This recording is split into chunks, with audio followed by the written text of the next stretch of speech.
Alright, made it back here with another video. I thought I'd start out with a couple of minutes on the brine shrimp. These are the two hatchers that I use. I bought them from Jemco, which is Jehmco. There's probably about 4 other companies that sell this same hatcher. It's a 2-liter and it sits on like PVC legs. Has a valve at the bottom and a nice stand.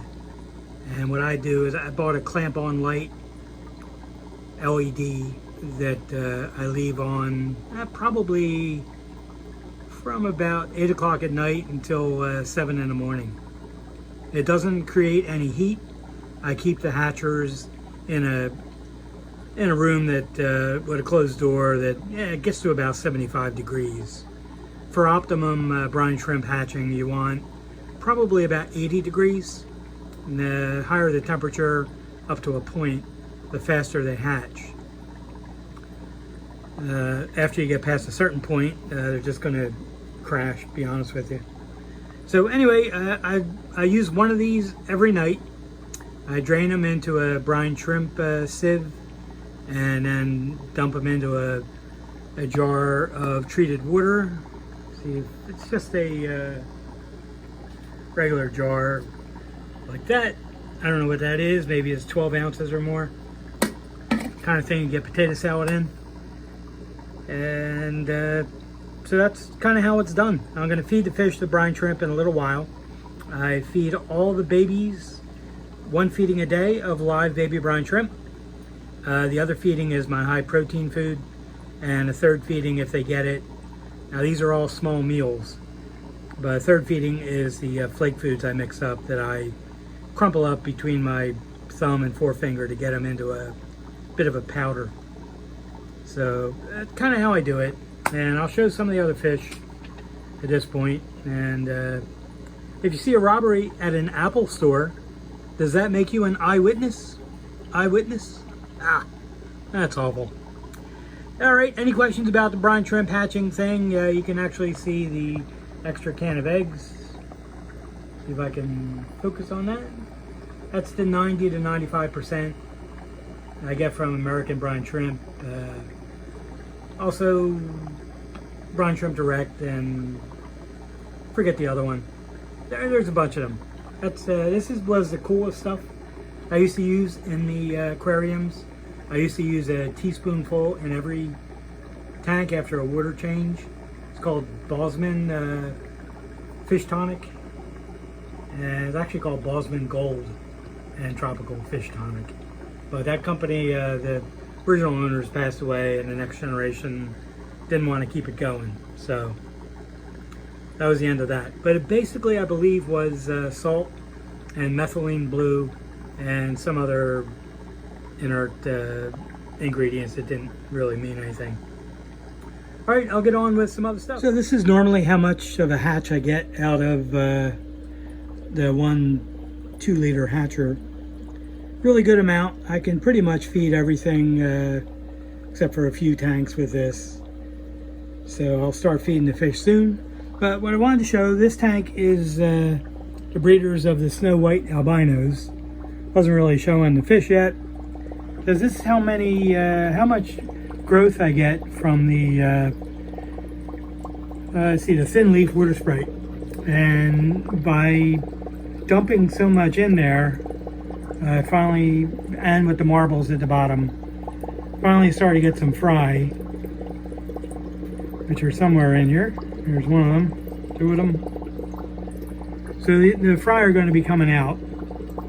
I'm going to be putting them into a small tank of their own. There's some more over here, I think. Somewhere. There we go. A few of them. There's probably at least 20 in there. So anyway, the reason for showing this is kind of twofold. The plant coverage really did help save some lives of the fry before I know that they're having them. And what I do is I'll take about half of this down or out and put them in other tanks. So I think I showed how I did that in one of the last videos, that I put the plants in a bucket with treated water and rinse them real good, rinse that out again, and then I can put it into a tank. So anyway, I'll finish up with the video coming up, feed the fish some live sea monkeys and go from there. Okay, there's an interesting development with the second line of the Tiger King whatevers. So this was, I marked one line 1, the other line 2. This was a batch of fry from line 2. And sorry, the water's a little bit greenish, so I moved them around into a bigger tank. But you can see I'm getting a bit of a different pattern, although they are still growing out. They're not, you know, fully colored up yet, so I have to keep my eye on that. And that is why I run 2 lines if I get 2 trios of fish from overseas, just in case there's anything looking kind of weird. I'll show the batch from the other group next. And they have the same nice pattern on the side, just the tail is a little bit less of a mosaic pattern. It's more like a solid. But like I said, it may change. And he may turn to the side, which would really help. There we go. But these also seem to have a better snakeskin pattern. But the pattern is broken up by the tiger stripes. So the females also have the tiger stripes. And these females are all filling up.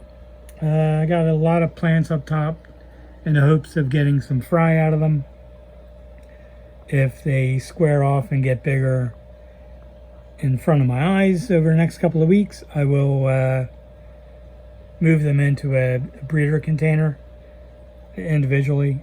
So that's the idea anyway. But I wanted to show these because you know, things happen. You get different females. I don't know what they sent.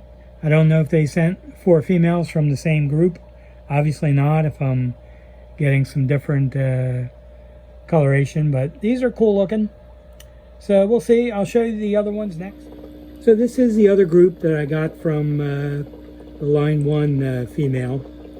These should be a lot easier to see. This tank is much clearer. Just some plants in the way. They're a little bit jumpy usually, but you can see there's a far better mosaic pattern in the tail.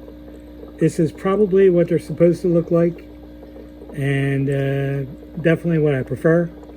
Now I have had one other variation where I've had like a red or a dark orange tail with the spots and the dots and whatever they are. I'm going to get one of the males on so you can see how beautiful they are. It's really cool. Great looking pattern in the dorsal and the tail. And these all look the same. So that's definitely good. And we'll keep it going. I'm going to sell one of these trios on Aquabid very soon. I'll get the auctions up soon, I promise. Still kind of ridiculous here. It's been 92 every day with like 80% humidity, and I just I'm not going out of the house, so I don't want to turn into a pile of sweaty whatever. So these are awesome fish. Really happy with these. Once again, they're the Tiger King Cobras, and you can get an idea how pretty they look. So what is the least spoken language in the world? Sign language. Sign language. It's not very good. Not very good. So I have had fry out of these recently. They're in another tank. And I'm growing them out. And like I said, I run 2 separate lines of these fish. All the fish that I get from Thailand or Indonesia. And I've had pretty good luck with that. The good thing is all the fish I got from ATFG have had fry. Haven't had many fry yet from the super dark black Moscows. I've only had like 8 fry, I think, but I have those 8 in 2 tanks to try to get some fry out of them. So at least it's promising that I'll get some more. And the intricate lace snake skins are really doing great. I have 2 nice big tanks of fry out of them. So really happy with that. I'll be able to sell some of them in probably about a month, maybe less. So we'll see. So what do you get if you cross a dog with a cow? Hound beef. Hound beef. Yeah, these jokes are no good. Not that they're ever good. But try to get close up on one of these guys so you can really see how nice they look. So definitely cool. It's one of the nicer looking new lines I've seen. I don't know how long they've been around, but very happy with them. The silicone corner gets in the way there. So these look great, really thrilled, and hope you enjoyed it. And I did already feed them, so they're nice and chunky. And there's a little one that I guess I missed before. All right, well, they didn't eat them, so that's good. So, and the other thing I will mention with this group that I've gotten, I didn't have to cull any, which is excellent.